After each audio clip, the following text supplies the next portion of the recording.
কেঁপে যাবে, পুলিশরা সব গাড়ি নিয়ে চলে আসবে। কি হচ্ছে রে বাবা, একটু জোর করে বলো তো, প্রেমানন্দে নিতাই গৌর হরি বল। এইবার হয়েছে, এইবার হয়েছে। তা দেখুন, আপনারা তো সন্ধ্যা থেকে শ্রীমতী রাধারানীর মানভঞ্জনের কথা আস্বাদন করলেন, আবার আমার পরে আস্বাদন করবেন রাসলীলা। তাহলে মাঝখানে এই সময় রূপ ছাড়া আর অন্য কোনো লীলা প্রযোজ্য নয়। তা সেই আমি রূপ লীলাই গাইব। ভগবান শ্রীকৃষ্ণের রূপমাধুর্য কেমন ছিল সেই রূপমাধুর্যের কথা আমরা আস্বাদন করব। তার আগে একটু নবদ্বীপে শ্রীমান মহাপ্রভুর রূপের কথা আমরা শ্রবণ করব এবং রূপ আমরা দর্শন করব। তা সেই দেখুন, চৈতন্য মহাপ্রভু সম্পর্কে ডক্টর প্রবোধানন্দ সরস্বতীপাদ তার চৈতন্য চন্দ্রামৃত গ্রন্থে খুব সুন্দর বর্ণনা দিয়েছেন। এই যে শ্লোকটি প্রথমেই দিয়ে শুরু করলাম, আনন্দ লীলাময় বিগ্রহায় হেমাভদিব্য ছবি সুন্দরায় তস্मै মহাপ্রেম রস প্রদায় চৈতন্য চন্দ্রায় নমো নমস্তে। এটি হচ্ছে চৈতন্য মহাপ্রভুর প্রণাম মন্ত্র। তা চৈতন্য মহাপ্রভুর প্রণাম মন্ত্র আমরা আস্বাদন করি, কিন্তু যার পদপ্রান্তে আমরা উপনীত হয়েছি একটু তাকে স্মরণ না করলে কি ভালো লাগে? সেই জগন্নাথ দেবের চরণ প্রান্তে যখন আমরা উপনীত হয়েছি, আমরা সেই জগন্নাথকে আগে একটু স্মরণ করে নিই, তারপরে আমরা তোর মহাপ্রভুর রূপের কথা দর্শন করব। সবাই একটু হাত জোড় করে বসুন। এই যে শ্লোকগুলো গাইব, চৈতন্য মহাপ্রভু জগন্নাথের মুখের দিকে তাকিয়ে অনর্গল বলে যেতেন, সেই শ্লোক দিয়ে আমি একটু গাইছি। জগন্নাথকে প্রথমে প্রণাম করে নিই। জগন্নাথ স্বামী নয়ন পথগামী ভবতু মে। জগন্নাথ স্বামী নয়ন পথগামী ভবতু মে। জগন্নাথ স্বামী নয়ন পথগামী ভবতু মে। জগন্নাথ স্বামী নয়ন পথগামী ভবতু মে।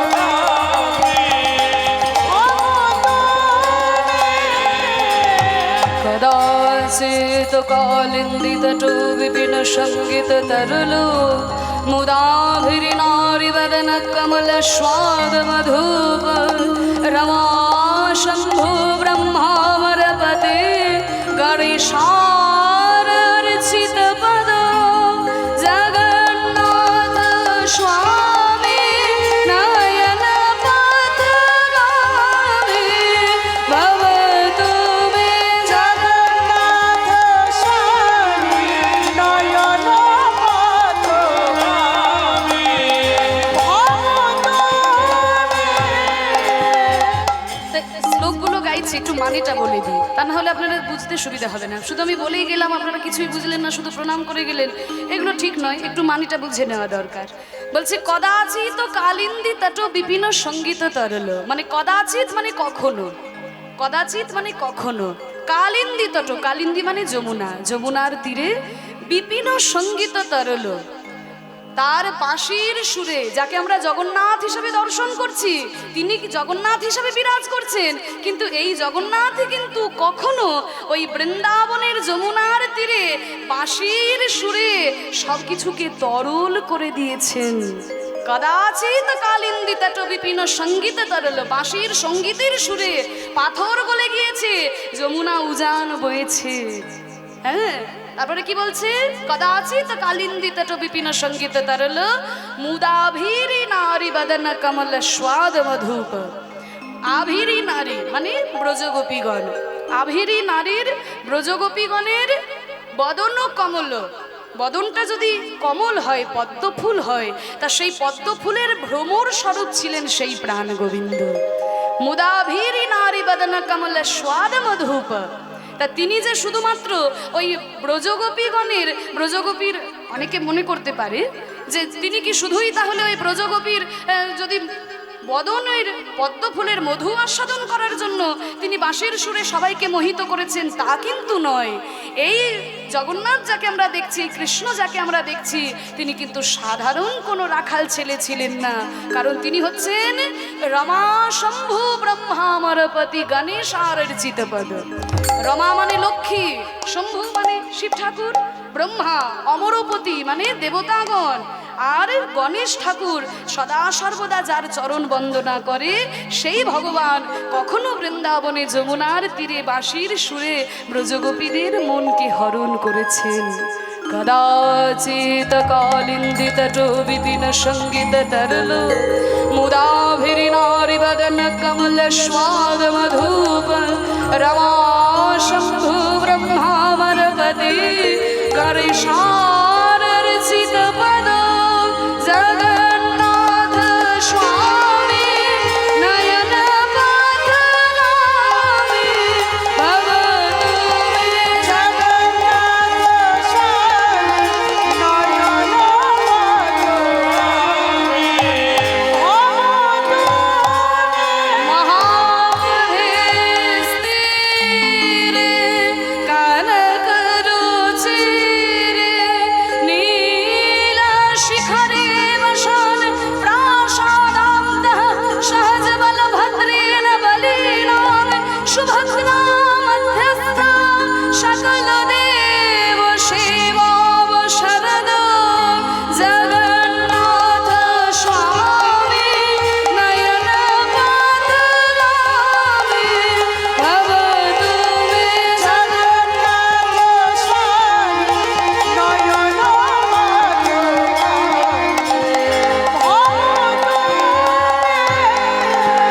বলো জগন্নাথ দেব কি, সুভদ্রা মাই কি, বলভদ্র দেব কি, হরিনাম সংকীর্তন কি। জগন্নাথ দেবকে আমরা স্মরণ করলাম। এই শ্লোকগুলো মহাপ্রভু জগন্নাথের মুখের দিকে তাকিয়ে অনর্গল বলে যেতেন। হ্যাঁ, তাই সেই শ্লোক দিয়ে আমরা জগন্নাথকে স্মরণ করলাম। এবার দেখুন মহাপ্রভুর প্রণাম মন্ত্র আমরা একটু আস্বাদন করি। বলছে আনন্দ লীলাময় বিগ্রহায়, মহাপ্রভুর প্রণাম মন্ত্র এটি হচ্ছে মহাপ্রভুর প্রণাম মন্ত্র।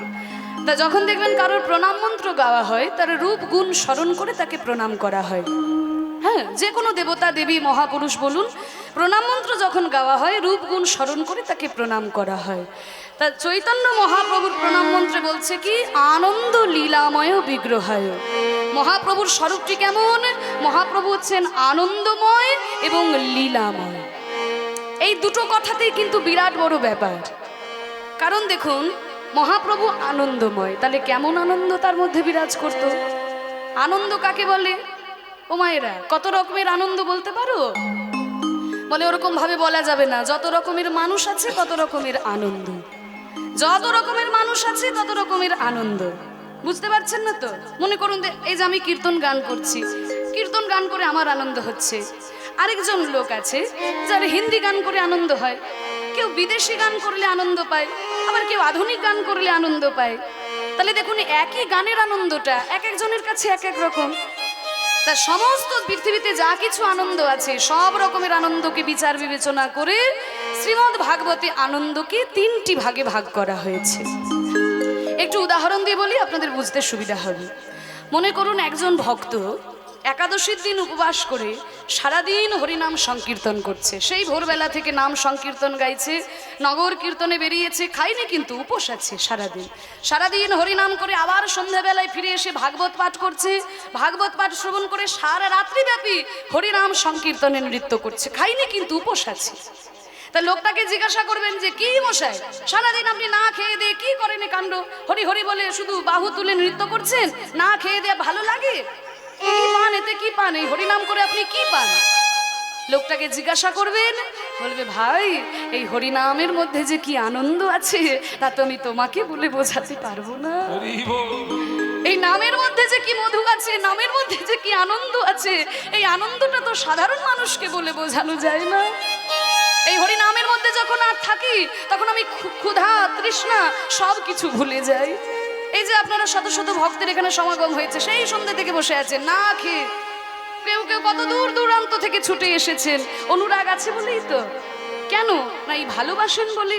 হরিনাম শুনলে আনন্দ হয়, কীর্তনে দুটি বাহু তুলে নৃত্য করলে আনন্দ হয়, তাহলে এই মানুষটার কাছে এই আনন্দটা একরকম। আরেকটা লোক আছে বাবা, যার গীতা ভাগবত পাঠেও মতি নেই, হরিনাম সংকীর্তনও সে ধারে না, আর খুব কষ্ট করে সে বিরাট বড় একটা বাড়ি করেছে, সব থেকে দামি বিছানার চাদর, সব থেকে দামি তার খাট, হ্যাঁ, বাড়ির সামনে সবসময় 5খানা গাড়ি দাঁড় করানো থাকে, এসি ঘরে থাকে, এসি গাড়িতে চলে, এর বাড়ির বাইরে আর জীবনে কিছু নেই। তা লোকটাকে জিজ্ঞাসা করবেন, কি ভাই সারাদিন এসি ঘরে পড়ে থাকো, দামি দামি খাবার খাও, এসি গাড়িতে চলো, এর বাইরে তুমি কিছু করতে দেখি না, তা এটা করে তুমি কি পাও? লোকটাকে জিজ্ঞাসা করবেন, বলে ভাই এতেই তো আমার আনন্দ, এই এসি বাড়ি আর এসি গাড়িতেই আমার আনন্দ। তাহলে ওই লোকটার কাছে আনন্দটা একরকম। আরেকটা লোক আছে বাবা, যার গীতা ভাগবত পাঠেও মতি নেই, হরিনাম সংকীর্তনেও ধারে না, টাকা পয়সা ধন সম্পদ নিয়েও তার কোনো মাথা ব্যথা নেই, একটা বোতল পেলেই নর্দমার ধারে চলে যায়। কিছু মনে করবেন না, হ্যাঁ, বাড়িতে বউ বাচ্চা আছে বলে তার মনেই থাকে না, যেই না বোতলটা পেটের মধ্যে পড়লো, নিজেকে একবারে পাড়ার শের ভাবতে শুরু করলো, পাড়ার সবাইকে এক ধার থেকে গালাগালি দিয়ে যেই না কারোর চর থাপ্পড় খেয়ে নর্দমা ধারে পড়লো, আর নর্দমা ধারে সারা রাত্রি শুয়ে আছে, সকালবেলায় যখন ঘুম ভাঙলো দেখে কিনা সারা গায়ে নর্দমার কাদা লেগে আছে। তা লোকটাকে জিজ্ঞাসা করবেন যে কি ভাই তুমি সারা রাত্রি ওই নর্দমার ধারে পড়ে থাকো, নর্দমার ধারে পড়ে থাকা মানুষের কাজ, তাতে তোমার কি হয়, কি পাও এতে? লোকটাকে জিজ্ঞাসা করবেন, বলে ভাই এই যে বোতলে কি আনন্দ আমি তোমাকে কি করে বোঝাবো। তাহলে ওই লোকটার কাছে আনন্দটা একরকম। এই যে তিন ধরনের লোকের কথা বললাম, তাহলে 3 ধরনের লোকের কাছে 3 রকমের আনন্দ। যে বোতল নিয়ে সুখী আছে তার তোর হরিনামে আনন্দ হবে না, আর যে টাকা পয়সা ধন সম্পদ নিয়ে সুখী আছে তার ওই হরিনামে আনন্দ একটু আধটু হতেও পারে, কিন্তু সে ধন সম্পত্তি নিয়ে সুখে আছে। তাহলে 3 রকমের লোকের কাছে আনন্দটা 3 রকম। এই যে 3 ধরনের লোক আর 3 রকমের আনন্দকে শ্রীমদ্ ভাগবতে 3টি ভাগে ভাগ করা হয়েছে।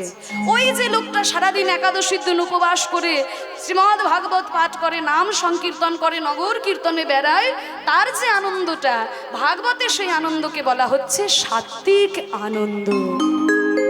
সাত্ত্বিক আনন্দ। আর যেই লোকটা ওই এসি বাড়ি নিয়ে পড়ে থাকে, দামি দামি গয়নাগাটি এইসব নিয়ে পড়ে থাকে, তার যে আনন্দটা ভাগবতে তাকে বলা হচ্ছে রাজসিক আনন্দ। আর যেই লোকটা কোনো কিছুই দরকার হয় না, একটা বোতল নিয়ে দিব্যি সুখে আছে, তার যে আনন্দটা, সেই আনন্দটাকে বলা হচ্ছে তামসিক আনন্দ।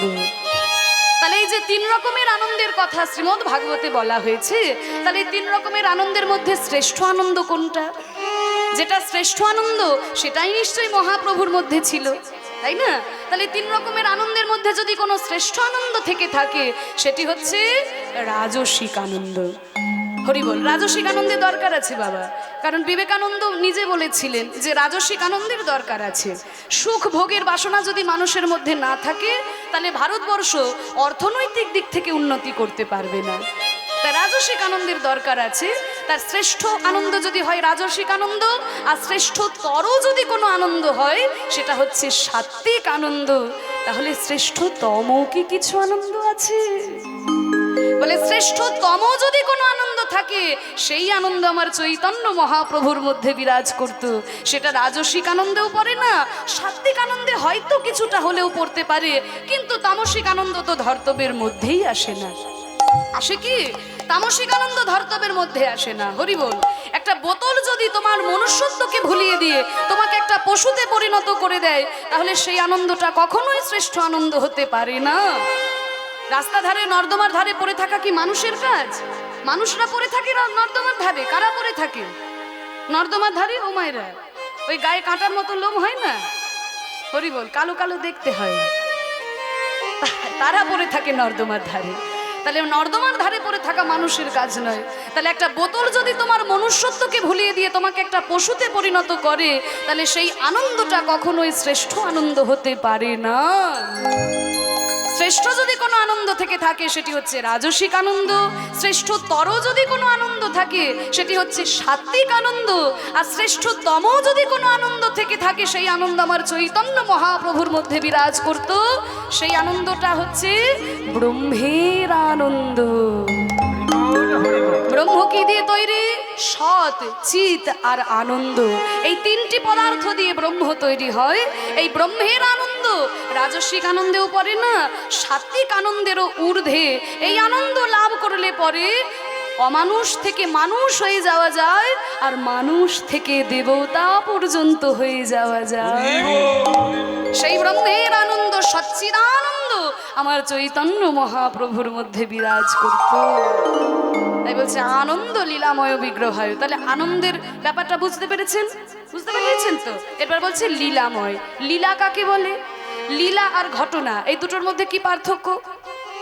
লীলার ঘটনার মধ্যে পার্থক্য আছে। যেমন ধরুন, ভগবান শ্রীকৃষ্ণ যখন শ্রীমতী রাধারানীকে সঙ্গে নিয়ে যমুনায় নৌকায় বিহার করলেন, সেটা হলো নৌকা বিলাস লীলা। তাহলে আমিও যদি দেখে শুনে নৌকা নিয়ে দলবল নিয়ে ওই যমুনায় পার হই, তাহলে সেটা কি নৌকা বিলাস লীলা হবে? সেটা একটা ঘটনা। তাহলে ভগবান শ্রীকৃষ্ণ রাধারানীকে সঙ্গে নিয়ে যখন বিহার করলেন, সেটা লীলা হলো। আর আমি গেলে লীলা কেন হবে না? কারণ আমাদের জীবনের যে ঘটনাগুলো, সেগুলো মায়ার ছলনায়, মায়ার ইঙ্গিতে ঘটে, তাই সেগুলো ঘটনা। কিন্তু ভগবানের, কৃষ্ণের জীবনের যে ঘটনা, সেগুলো মায়ার ছলনায় ঘটে না, ভগবানের ইচ্ছা শক্তির দ্বারা ঘটে, তাই সেগুলো লীলা। কারণ চৈতন্য চরিতামৃতে বলেছে, কৃষ্ণ সূর্য সম, মায়া হলো অন্ধকার, যাহা কৃষ্ণ তাহা নাই মায়ার অধিকার। যেখানে কৃষ্ণ সেখানে মায়া থাকতে পারে না। আমাদের জীবনের ঘটনাগুলো মায়ার ছলনায় ঘটে, তাই সেগুলো ঘটনা। আর মহাপ্রভুর জীবনের যেগুলো ঘটনা, ভগবানের ইচ্ছা শক্তির দ্বারা ঘটেছিল, তাই সেগুলো লীলা। তাই বলছে আনন্দ লীলাময় বিগ্রহায়। তার রূপটা হচ্ছে আনন্দময় এবং লীলাময়। ঠিক আছে, এবার স্বরূপটা বুঝতে পেরেছেন। এবার রূপের কথা আসছে। তাকে দেখতে কেমন? না হেম আভ। হেম মানে সোনা, আভ মানে আভা।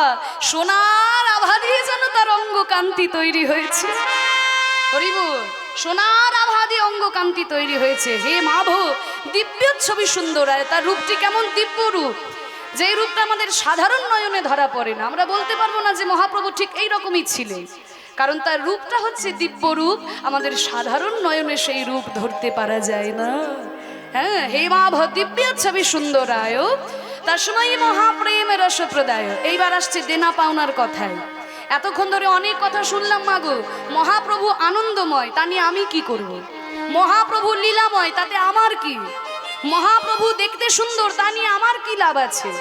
আমরা তো কলিযুগের মানুষ বাবা, আগে লাভ লোকসানের খাতাটা হিসেব করে নিই। গীতায় বলা হয়েছে যে কর্ম করে যাও, ফলের কোনো আশা করো না। কিন্তু কলিযুগে, দাপর যুগে শাস্ত্র চলছে না। এখানে বলছে আগে ফল পরে কর্ম। কি দেবে তাই বলো, তারপরে কাজ করবে। তাই তো গীতার মূল কথাই তো তাই। কর্মণ্যে বাধিকায় আস্তে মা ফলেষু কদাচন। কর্ম করে যাও, ফলের কোনো আশা করো না। আমরা কি তাই করি? এই যে আপনাদের এখানে এত বড় হরিবা আসর, এত বড় প্যান্ডেল আলা, প্যান্ডেল করেছে, লাইট আলারা এসেছে, মাইক আলা এরা এসেছে, এরা কি কেউ বলেছে যে আমরা 3 দিনের অনুষ্ঠান যা হয় চালিয়ে দেব, তোমরা যা পারো আমায় দিও? কেউ কি বলেছে? আরে মাইক আলা লাইট আলা কেন বলছো? নিজের কথা বলো, নিজে তো বলো বাবা। এত টাকা ছাড়া গানের বাজনা ধরো না, নিজের কথা বলো। জানি তাই। ওই যে বাবা, কিছু কিছু আছে না ঘর শত্রু বিভীষণ, একেবারে হাটে হাড়ি ভেঙে দেবে। হ্যাঁ বাবা, আমরাও বলি যে আমাদের এত কত খরচা লাগবে, তা সেটা কি শুধু নিজের জন্য? তা তো নয়। আমাদের দলে যারা খোল করতাল বাজায়, তারাও বলে যে এত টাকা দিতে হবে, তবে খোল করতালে হাত দেবে। এই শ্রীখোল বাজাচ্ছে, আগে এত টাকা ছাড়ো, তারপর শ্রীখোলে হাত দেবে। তা যেদিকেই যাও বাবা, আগে ফল পরে কর্ম। কি দেবে তাই বলো, তারপরে কাজ করবে। তা মহাপ্রভু আনন্দময়, তা নিয়ে আমার কোনো লাভ নেই। মহাপ্রভু লীলাময় নাকি আমি সেসব জানতে চাই না। মহাপ্রভু দেখতে সুন্দর, তা নিয়ে আমার কোনো লাভ নেই। আমি মহাপ্রভুর কাছে কি পেয়েছি সেটা বলো, তাই না? আমরা মহাপ্রভুর কাছে কি পেলাম সেটা বলো। বলে মহাপ্রভু আমাদেরকে যা দিয়েছে, এর আগে কোনো মহাপুরুষ আমাদেরকে তা দেয়নি। কি দিয়েছে? তস্मै মহাপ্রেম রস প্রদায়। মহাপ্রেম রস তিনি আমাদেরকে প্রদান করেছেন। যেই প্রেম ব্রহ্মা দিন রাত বিষ্ণুর নাম করে পাইনি, যেই প্রেম লক্ষ্মী দিন রাত বিষ্ণুর চরণ সেবা করে পাইনি, সেই গোলকের প্রেম ধনকে আমাদের মতো কলি হয়তো জীবের দাঁড়িয়ে দাঁড়িয়ে অকাতরে অবিচারে নিঃস্বার্থে নিঃশর্তে বিলিয়ে দিয়েছেন গৌরাঙ্গ সুন্দর। তা না হলে তখনকার দিনে মনে করা হতো কি যত ভালো ভালো জিনিস, যত শাস্ত্রীয় সম্পদ সব বামুন আর কায়েতদের জন্য, বাকি সবাই অমানুষের দল। যত শাস্ত্রীয় আলোচনা, যত কিছু ভালো জিনিস সব বামুন আর কায়েত, বাকি সবাই অমানুষ। কিন্তু এই ধারণাটা চৈতন্য মহাপ্রভু ভেঙে দিলেন যে না, হরি নামে কোনো ভেদাভেদ নেই, কৃষ্ণ নামে কোনো ভেদাভেদ নেই। ওরে জেনে রাখ, ব্রাহ্মণ হয়ে চণ্ডাল হয় যদি কৃষ্ণ তেজে, আর মুচি হয়ে শুচি হয় যদি কৃষ্ণ ভজে। এত বড় কথা চৈতন্য মহাপ্রভু যখন বলছেন, সমাজ কিন্তু আমাদের মতো এতখানি উন্নত ছিল না। তখন মানুষে মানুষে এতটাই ভেদাভেদ ছিল যে ব্রাহ্মণ শূদ্রের ছায়া পর্যন্ত ডিঙিয়ে যেত না। কোন শূদ্রের ছায়া যদি ব্রাহ্মণের গায়ে লেগে যেত, সঙ্গে সঙ্গে ব্রাহ্মণ গঙ্গার জলে গিয়ে স্নান করে আসতো। এইরকম একটা সময়ে দাঁড়িয়ে চৈতন্য মহাপ্রভু যখন এই প্রেমের বাণী প্রচার করছেন, এতখানি সহজ জিনিস ছিল না। মহাপ্রভুর দিকে আঙুল তুললো যে নিমাই তুমি কেমন কথা বলছো, ব্রাহ্মণ হয়ে চণ্ডাল হয় যদি কৃষ্ণ তেজে। আর নিমাই তো আর আমাদের মতো সাধারণ ছাপোষা মানুষ ছিল না, নিমাই হচ্ছে মহাপণ্ডিত। সঙ্গে সঙ্গে নিমাই শাস্ত্র দেখিয়ে দিল যে ব্রাহ্মণগণ, আমি যে কথা বলছি তার তো শাস্ত্র প্রমাণ রয়েছে। কারণ 18 পুরাণের মধ্যে শ্রেষ্ঠ পুরাণ শ্রীমদ্ ভাগবত পুরাণে প্রহ্লাদ বলেছেন, বিপ্রদ বিসর্গনয়ুতাতরবিন্দ নাভ পাদারবিন্দ বিমুখাত স্বপসঙ্গ বরিষ্ঠ মন্যে তদর্পিত মনোবচনে হিতার্থম প্রাণং পুনাতি শকুলং নত ভূরি মানঃ। বলছে বিপ্রাদ বিসর্গনয়ুতাতরবিন্দ নাভ পাদারবিন্দ বিমুখাত স্বপসঙ্গ বরিষ্ঠ। ব্রাহ্মণ, দ্বাদশ গুণযুক্ত ব্রাহ্মণ, কিন্তু সেই ব্রাহ্মণ যদি ভগবানের চরণ দুটো থেকে সরে চলে আসে, সেই ব্রাহ্মণের থেকে আমি চণ্ডালকে শ্রেষ্ঠ বলে মনে করি। তবে কোন চণ্ডাল? যেই চণ্ডাল ভগবানের উদ্দেশ্যে 5টা জিনিস সমর্পণ করতে পেরেছে। 5টা জিনিস কি কি? মন্যে তদর্পিত মনোবচনে হিতার্থম, মন দিতে পেরেছে ভগবানকে, বচন দিতে পারে ভগবানকে, ইহিত মানে কর্ম দিতে পেরেছে ভগবানকে, অর্থ দিতে পারে ভগবানকে, দরকার হলে প্রাণ পর্যন্ত দিয়ে দিতে পারে ভগবানের উদ্দেশ্যে। এই রকম যদি কোনো ভক্ত কোনো চণ্ডালের ঘরে জন্ম নেয়, তবে ওই হরিভক্তিবিহীন ব্রাহ্মণের থেকে এই হরিভক্তি পরায়ণ চণ্ডালকে আমি শ্রেষ্ঠ বলে মনে করি। এ কথাটা কে বলছেন? প্রহ্লাদ মহারাজ।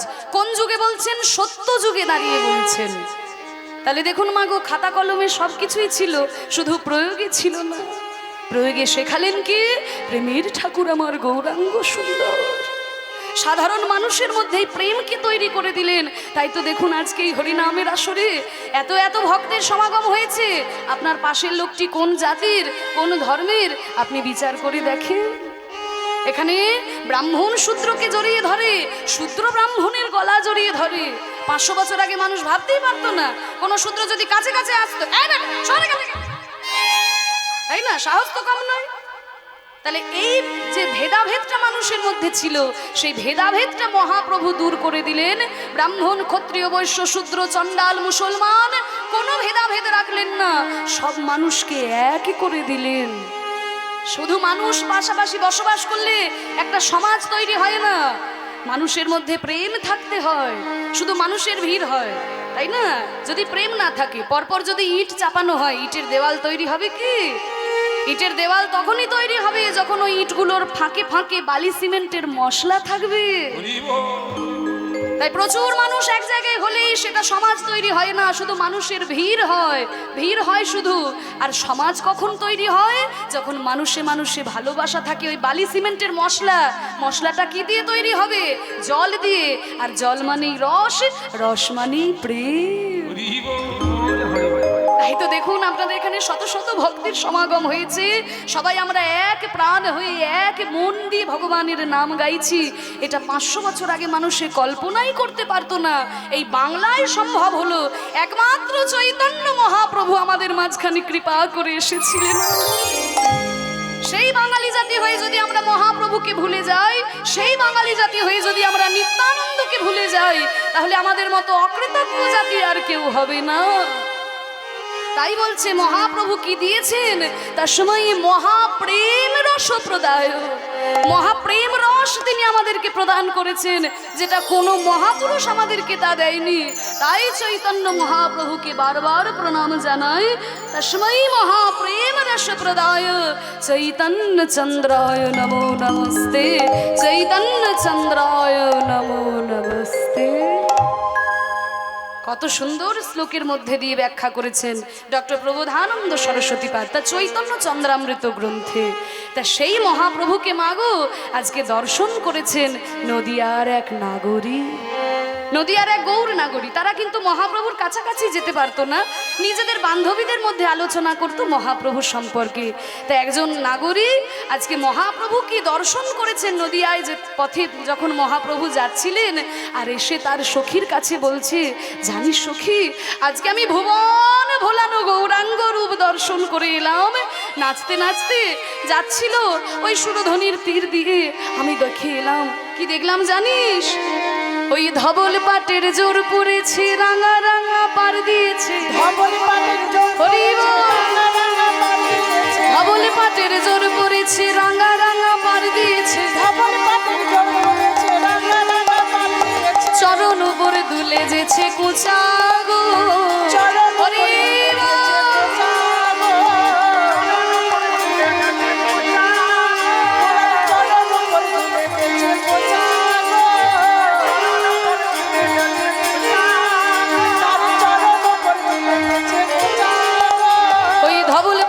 জোর পড়েছে, রাঙা রাঙা পার দিয়েছে। হরি বল।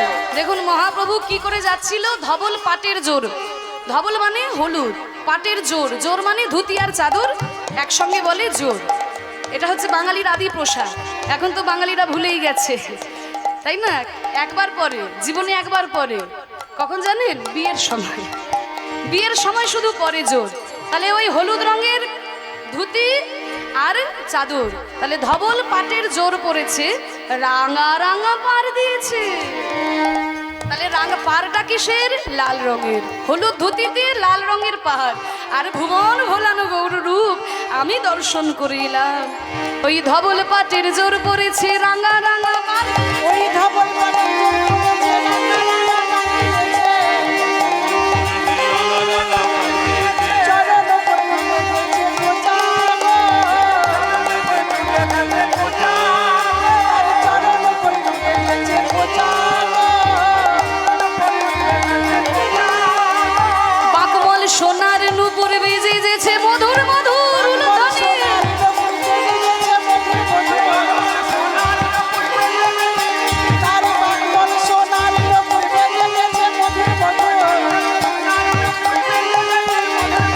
ওমা, মহাপ্রভু চরণে তিনটি গয়না আছে, মাক, মল আর নূপুর। আগেরকার দিনে ছেলেরাও পরতো, মেয়েরাও পরতো। গোড়ালির উপরে একটা গয়না, তাকে বলছে বাঁক, আর পায়ের পাতার মধ্যে পড়ে মল, আর গোড়ালি আর পায়ের পাতার মাঝখানে নূপুর, তিনটেই কিন্তু সোনার। তাই বলছে বাঁকমল সোনার নূপুর বেজে যেছে মধুর মধুর,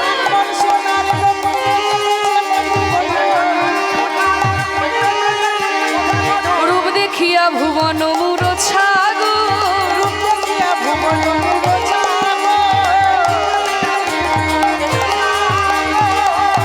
হলো রূপ দেখে ভুবন ভুলে যাচ্ছে। তাহলে চরণে কোচা দোলাতে দোলাতে যাচ্ছে, নূপুরের শব্দ করতে করতে। এবার দেখুন মাথা থেকে বর্ণনা দিচ্ছে, দীঘলে দীঘলে চাঁচলে চুলে তাই গুজেছে চাপা ফুল,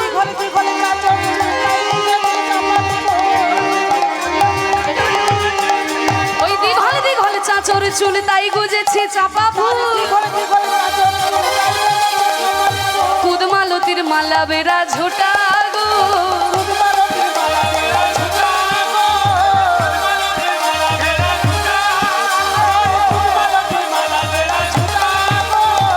মহাপ্রভুর কোকড়ানো কোকড়ানো চুল ঢেউ খেলানো, তার মধ্যে চাপা ফুল গোজা আছে, বুঝেছো? আর মাথার ওপরে ঝুঁটি করা আছে, আর সেই ঝুঁটির মধ্যে রয়েছে মালতী ফুল, মালতী ফুল দিয়ে ঝুঁটি বাঁধা রয়েছে, তার মধ্যে চাপা ফুল গোজা আছে, কুদ মালতীর মালা বেড়া ঝোটা।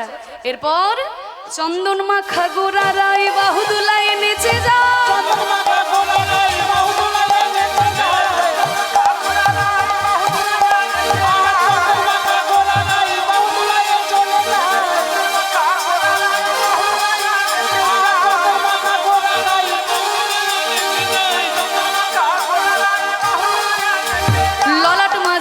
ভুবন মোহন ফোটা গো, ললাট মাঝে ভুবন মোহন ফোটা গো।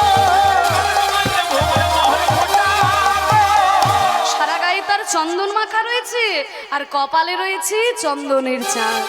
চাঁদের অলংকার চাঁদ, এটা দেখতে গেলে গৌর রূপের দিকে তাকাতে হবে। মুখটা যেন একটা চাঁদ আর ওই চন্দনের বিন্দু যেন আরেকটা চাঁদ। ভুবন ললাট মাঝে ভুবন মোহন ফোটা। আর কি করছে? বাহুর হিলন দুলন দেখি করির সঙ্গ কিসে লিখি, হিলন দুলন দেখি করি সুন্দর কিসে লিখি। বাহুর হিলন দুলন দেখি করি সুন্দর কিসে লিখি। যেন হাতির সুর দুলছে, হাতির সুর দুলছে, যেন হাতির সুর দুলছে। ওই বাহুর হেলন নয় যেন হাতির সুর দুলছে। বাহুর হিলন নয় যেন হাতির সুর দুলছে। মহাপ্রভু যখন হাত দুটোকে নাড়াচ্ছে, মনে হচ্ছে হাতের ছোট ছোট বাচ্চাগুলো যেন সুর নাড়াতে নাড়াতে চলে যাচ্ছে। বাহুর হিলন দুলন দেখি করির সঙ্গ কিসে লিখি, বাহুর হিলন দুলন দেখি করি সুন্দর কিসে লিখি। বাহুর হিলন দুলন দেখি করির সঙ্গ কিসে লিখি। বাহুর হিলন দুলন দেখি করি সুন্দর কিসে লিখি। আমার নয়ন বয়ন যেন কুঁদে কুঁদা গো। বয়ানে বয়ানে যেন কুঁদে কুঁদা গো। ও মায়েরা, তোমরা আমাকে ভালোবাসো? ভালোবাসো? ইউটিউবে তো অনেকেই গান শোনো, ভালোবাসো তো? সত্যি কথা বলছো? মিথ্যে বলছো না তো? আচ্ছা, যারা যারা আমাকে ভালোবাসো জোর করে একবার উলুধ্বনি দাও তো। বাহ বাহ, যাক, ভালো লেগেছে। আমি যে প্রথমবার তোমাদের কাছে এসেছি, তাও এত ভালোবেসেছো, শুনে খুব ভালো লাগছে। তাহলে এত যখন ভালোবাসো, একটা কাজ করতে পারবে? আমার জন্য একটা কাজ করতে পারবে? ভালোবাসো বলেছো, এবার করতে তো হবেই। কি কাজ জানো? ওই যে দেখো, আমার গৌরাঙ্গ মহাপ্রভু নদিয়ার পথে পথে নেচে নেচে যাচ্ছে। আমি তো নদিয়ার নাগরিক, আমি ঘরের কুলবধূ। আমি যখন তখন বাড়ির বাইরে বেরিয়ে ওই গৌর রূপের দিকে হাঁ করে তাকিয়ে থাকতে পারি না। এই যে জানলাটা দিয়ে মহাপ্রভু যখন পেরিয়ে যায়, আমি একটুখানি মহাপ্রভুকে দর্শন করি। তাই এই জানলাটা যদি পেরিয়ে চলে যায়, আমি তো আর গৌরকে দেখতে পাবো না। তা তোমরা তো আমাকে ভালোবাসো, তোমরা তো বলেছো আমাকে ভালোবাসো। তাহলে একটু কাজ করো না, ওই মহাপ্রভু যখন পেরিয়ে যাচ্ছে, কোনো কথা বলে একটুখানি দাঁড় করিয়ে রাখো না। কোনো কথা বলে যদি দাঁড় করিয়ে রাখো, তাহলে আমি একটু বেশিক্ষণ ওই গৌর রূপের দিকে তাকিয়ে থাকতে পারবো। কেউ এমন ব্যথার ব্যথিক থাকে, কথার ছলে খানিক রাখে। এমন ব্যথার ব্যথিক থাকে কথার চলে খানিক। কেউ এমন ব্যথার ব্যথিক থাকে, কথার ছলে খানিক রাখে। ব্যথার ব্যথিক থাকে কথার চলে খানিক। আমি নয়ন ভরে দেখি রূপখানি গো, আমি নয়ন ভরে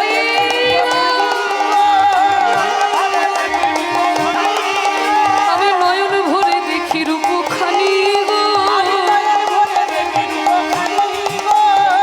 আরে কুলের কুলবধূ হয়ে তুই কি কাজ করেছিস?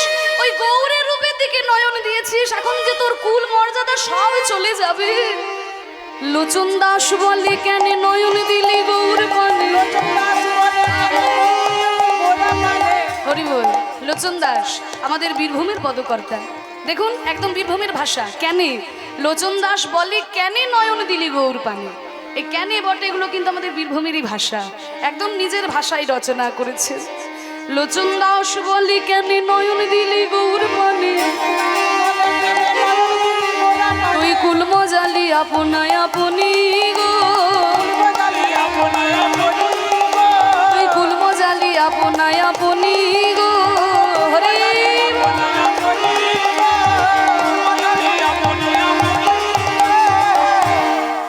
তাহলে দেখে যখন ফেলেছি, আর তো কিছু করার নেই। আমি গৌর রূপে নয়ন দিয়ে আমি যেন মনে হচ্ছে আমি মূর্ছা যাব রে সখী। আমার কি মনে হয় জানিস, ওই গৌরাঙ্গ রূপের সঙ্গে পৃথিবীর কোনো কিছুর তুলনা হয় না, কোনো কিছুর তুলনা হয় না। এই তুই কি বলছিস? পৃথিবীতে যা কিছু সুন্দর আছে কোনো কিছুর সঙ্গে তুলনা হয় না? বলেন না। ঠিক আছে, তাহলে তোর গৌর রূপের সঙ্গে তুলনা করার জন্য আমি পৃথিবীতে জগতের বুকে যে 6 জন সুন্দর আছে, সেই 6 জনকে এনে দাঁড় করাবো। দেখি তোর গৌর রূপের কাছে তারা দাঁড়াতে পারে কিনা। ঠিক আছে, প্রথম কাকে আনবো? এই দেখুন পদের মধ্যে আসছে, দামিনী দাম ও দমন রুচি দর্শনে দূরে গিয়েও দরপক দা। ওরে বাবা, বলে এটা আবার কি ভাষা? বলে কোনো ভাষা নয়, এটা বাংলাই ভাষা। একই অক্ষরের পুনরাবৃত্তি। এগুলো হচ্ছে বাংলা সাহিত্য, যারা পড়াশোনা করেছে জানে। বাংলা অনার্স নিয়ে যদি কেউ পড়ে জেনে থাকবে, এটাকে বলা হয় অনুপ্রাস অলঙ্কার। ইংরাজিতে যাকে বলে অ্যালিটারেশন। দেখুন কতগুলো দ, দামিনী দাম ও দমন রুচি দর্শনে দূরে গিয়েও দরপক দাপ, পরপর 7টা দ। দামিনী মানে বিদ্যুৎ, দামও মানে মালা। গৌর রূপের সঙ্গে প্রথমে তুলনা করার জন্য আমি যাকে পাঠাবো সে হচ্ছে বিদ্যুতের মালা। বলে বিদ্যুতের মালা জগতের বুকে সুন্দর। কি গো মা, সুন্দর নয়? কত সুন্দর লাগে আকাশে বিদ্যুৎ যখন চমকাই ঝলকানি দেয়। তা বিদ্যুতের মালা সেটা হচ্ছে পৃথিবীর বুকে সুন্দর।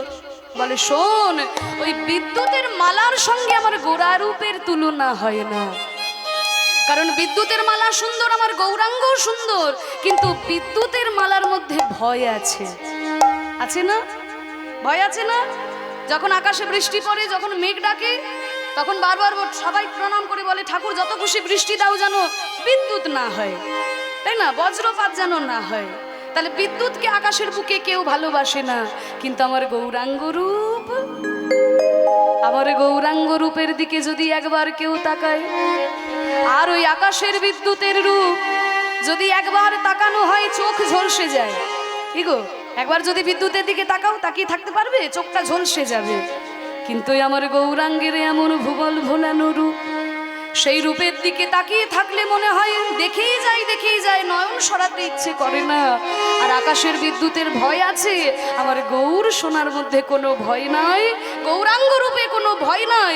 যদি কোনো ভয় থেকেও থাকে, ওই গৌর রূপের দিকে তাকালে পরে সমস্ত ভয় আমাদের হৃদয় থেকে দূরীভূত হয়ে যায়। পৃথিবীতে যা কিছুই সুন্দর বাবা, সব কিছুর মধ্যেই ভয় আছে। কি গো মা, মনে হয় না যে সুন্দর দেখার জন্য আমরা ছুটে যাই? কত কত জায়গায় ছুটে যাই সুন্দর দেখার জন্য। আমরা মনে মনে অনেকে মায়েরাই ভাবে যে ধুর বাবা, এমন একটা সংসারে এসে পড়েছি, পৃথিবীতে কিছু ভালো জিনিস দেখতেই পেলাম না, শুধু হাড়ি ঠেলতে ঠেলতে জীবনটা পেরিয়ে গেল। একটা সুন্দর কিছু দেখবো, কর্তার সঙ্গে ঝগড়া করে ঘুরতে গেছে, সুন্দর দেখার জন্য গেল কোথায় না দীঘাতে সমুদ্র দেখতে যাব।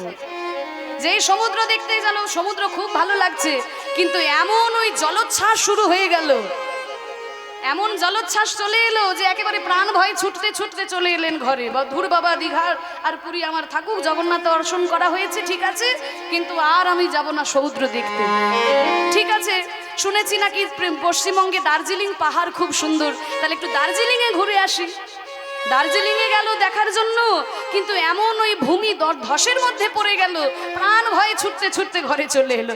নমস্কার বাবা, দার্জিলিং আমি আর যাব না। তা শুনেছি নাকি কাশ্মীর হচ্ছে ভূস্বর্গ, পৃথিবীর স্বর্গ বলা হয় কাশ্মীরকে, তাহলে এবার কাশ্মীরে ঘুরে আসি।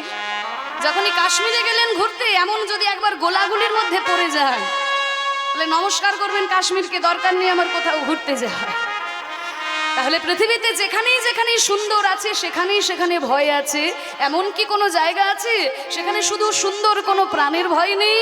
এমন জায়গা একটাই আছে, চলো সবে নবদ্বীপে যাও। চলো সবে নবদ্বীপে যাই। তোমরা চলো সবে নবদ্বীপে যাও।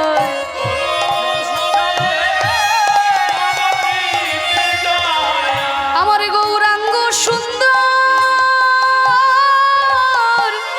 দেখে আসি, চলো সবে নবদ্বীপে যাও। আমার গৌর সুন্দর দেখে আসি, চলো সবে নবদ্বীপে যাই। তারে দেখিলে দেখার সাধ মিটে না, তারে দেখিলে দেখার স্বাদ মেটে না। তারে দেখিলে দেখার সাধ মিটে না।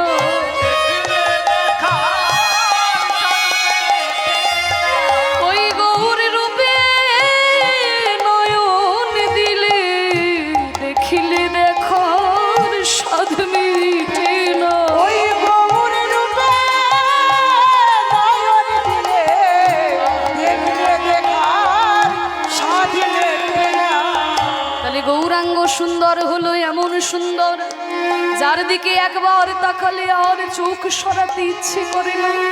আর এই আকাশের বিদ্যুৎ যদি একবার তাকানো হয় চোখ ঝলসে দেয়, মনে হয় আর দেখবো না। কিন্তু আমার গৌ